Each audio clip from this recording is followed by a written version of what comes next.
Hey everyone, FishHeadCurt here with the FishHeadCurt channel on YouTube. I know I promised everybody that I was going to be going out to Clopper Lake and doing a little bit of fishing and hopefully get some footage, but I did go out and had absolutely positively no luck. It was a great day fishing, bad day catching. So here I am about a week and a half later, and I'm out at another little pond here. This is Woodsboro Pond, and decided to come out today and see if I could catch anything. It's a cold day. Unfortunately, it's been warm for the last about a week, and then the last 2 days it started to cool off, and that downward spiral of temperatures just killed the fishing.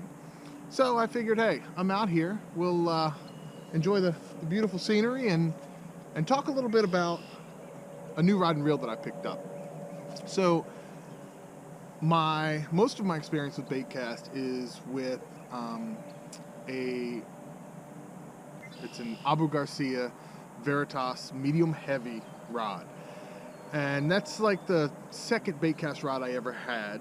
I like it quite a bit, but it's the one that I have the most experience with. So I decided I wanted to try a technique specific rod, and I love to do topwater fishing. I mean, there's nothing more exciting than having that lure come across the top of the water and you watching the fish just pounce out of the water on that lure. It's exhilarating. So I love topwater fishing. I decided, hey, I'm going to give it a shot. Another technique I love is jerkbait fishing. So this is a rod made by, it's a skeet reese rod made by Wright and McGill, which is also Eagle Claw. So this is specifically made for jerkbait and topwater lures. It's got a lot different make in the rod itself than like the Abu Garcia Veritas that I'm used to. Like I said, the Veritas is a medium heavy rod. So the Veritas, as I pull on the top, it's got a pretty good, it's pretty solid, and it's got a pretty good arc, almost parabolic, that comes all the way down the rod. Now, something like this, you want a softer tip when you're using like a jerkbait. Helps with topwaters too. So you notice when I pull the top of this, you can see that this top portion of the rod here is pretty flexible. And then you get your backbone pretty much from here down. This is where your power is coming from. This is a lot more where your finesse of your lure is coming from. So this rod is a lot different than what I'm used to. I said, well, how different can it be? I mean, I know there's different qualities of rods and, different makes, different designs, but, I figured, hey, no big deal. So I picked this up and said, okay, let's give it a shot. First thing I found was I've been baitcast fishing now for probably about 3 years, and very seldom do I have a rat's nest in my reel anymore. I don't think I got 10 casts without probably 3 or 4 rat's nests in my reel. I'm used to setting up my reel with a rule of thumb technique that's out there. Quite a few people have videos on YouTube talking about it. But the rule of thumb is that you adjust your tensioner here on the side for your spool. You adjust that so that if you press your release and bounce your rod, the lure will start dropping. And as soon as the lure touches the top of the water, your spool should stop spinning. Well, I tried that. It didn't quite work. So what I found was that having this light tip like this, that has this very free motion, it works a lot different. So that allows me to really whip that bait out there. So I end up with a lot more speed than what I'm used to. I found that with my medium heavy rod, I can whale that thing. I can just whip it as hard as I can. And with this, if I try to do that, it's almost a guaranteed rat's nest. But what I did find is that the rod is designed a lot different. I can cast just as far by just taking it easy and just giving a nice smooth cast versus having to try to whip it. And that's because I get that extra whip in the rod. So it was foreign to me. I was used to just whaling on that rod. So I was just spending half my day cleaning out my reel. So what I've found is there is a lot of difference in the rod you're using and how you're casting. And something that's a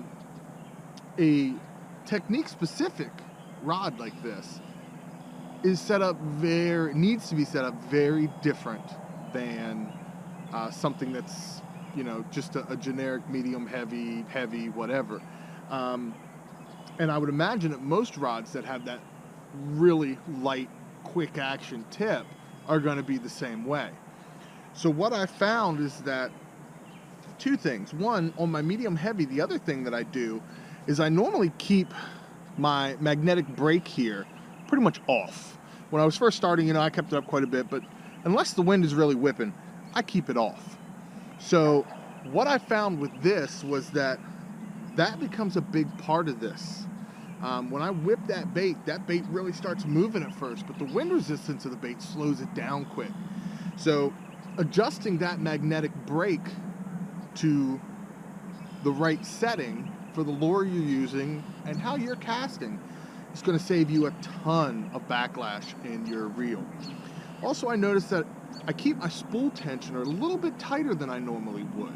So whereas I normally would bounce it and it would stop before it hits, or stop as soon as it hits the water, with this I'll set it up so that I bounce it and it comes down and it kind of comes to a very slow stop just before it hits the water. This is what's worked for me. I'm not saying that it's the absolute way to do it, but it's what's worked for me. But the reason I wanted to make this video is because somebody like myself who's been fishing my whole life and got into Baitcast like 3 years ago or so, I really thought I had it down. And then something as simple as changing a rod made the world of difference. Now I've had, you know, a handful of medium heavy rods. It's a pretty nice universal, hey, I can kind of do anything I want with it rod. And that's true. But with something like this, what I found is that I can cast just as far a lot easier, with a lot less muscle, a lot less stress. And what that's going to mean is that I'm going to get a lot longer day out of my fishing. I'm not going to wear myself out. So again, this is the Eagle Claw Wright & McGill Skeet Reese jerkbait topwater rod. It was not that expensive. I think it was like 70 bucks.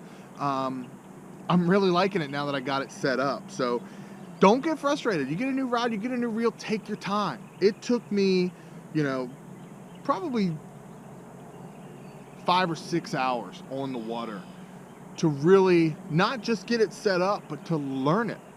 To learn that, you know, when I go to this heavier lure, how much do I have to change? When I go to a much lighter lure, how much do I have to change? So take your time, don't get frustrated. You know, it's a learning curve for all of us. Get out there and give it a shot. You ever want any help, have any questions, whatever, I'd be certainly glad to try to help you out. I'm FishHeadCurt on Instagram and @FishHeadCurt on Twitter. Thanks a lot. Have a good day. Keep those lines tight.